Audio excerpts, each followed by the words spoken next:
एक बार की बात है, पहाड़ों और समुद्रों के बीच बसे एक राज्य में एक जादुई जंगल था जिसे एवरब्लूम कहते थे।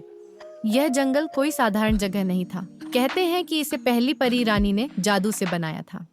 इस जंगल के पेड़ रात में हल्की रोशनी में चमकते थे, फूल कभी मुरझाते नहीं थे और इसकी धाराएं मधुर संगीत गाती थीं।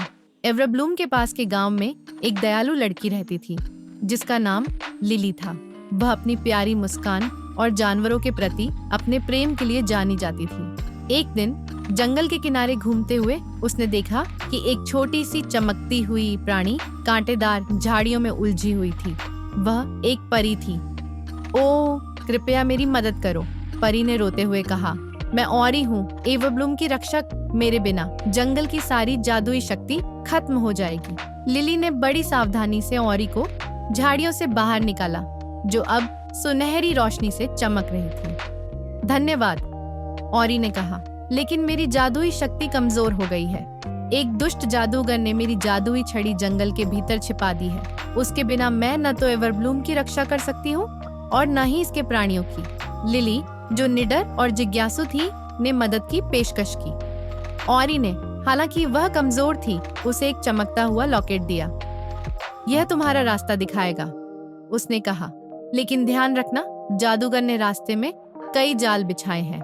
लॉकेट की रोशनी के सहारे लिली जंगल में आगे बढ़ी। उसने एक चमकती हुई नदी पार की, जहां उसे एक बोलने वाली मछली की पहेली का जवाब देना पड़ा। उसने शरारती परछाई जैसे जीवों को अपनी दया से हराया और अंत में जंगल के केंद्र में पहुंची, एक विशाल पेड़ जहां सितारे के आकार का दरवाजा था। अंदर जादूगर उसका इंतजार कर रहा था। वह लंबा था और अंधेरे में लिपटा हुआ था। तुम यहाँ क्यों आई हो? उसने गरजते हुए पूछा। मैं औरी और जंगल को बचाने आई हूँ, लिली ने साहसपूर्वक कहा। जादूगर हंसा। यदि तुम मेरी परीक्षा पास कर सको तो यह छड़ी तुम्हारी होगी, वरना यह जंगल हमेशा के लिए मेरा हो जाएगा। परीक्षा में चमकते पत्थरों से एक खिले हुए फूल का आकार बनाना था।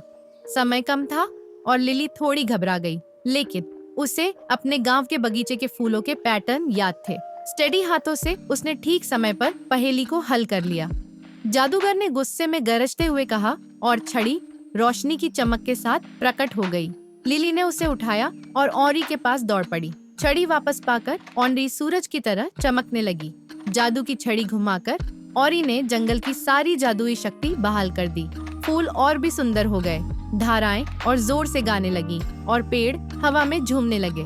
तुमने एवरब्लूम को बचा लिया, औरी ने कहा। तुम्हारे साहस के लिए अब तुम इसकी मानद रक्षक हो। लिली अपने घर लौट आई। उसके दिल में खुशी और उसके लॉकेट में हल्की चमक, जो उसकी जादुई यात्रा की याद दिलाती रही।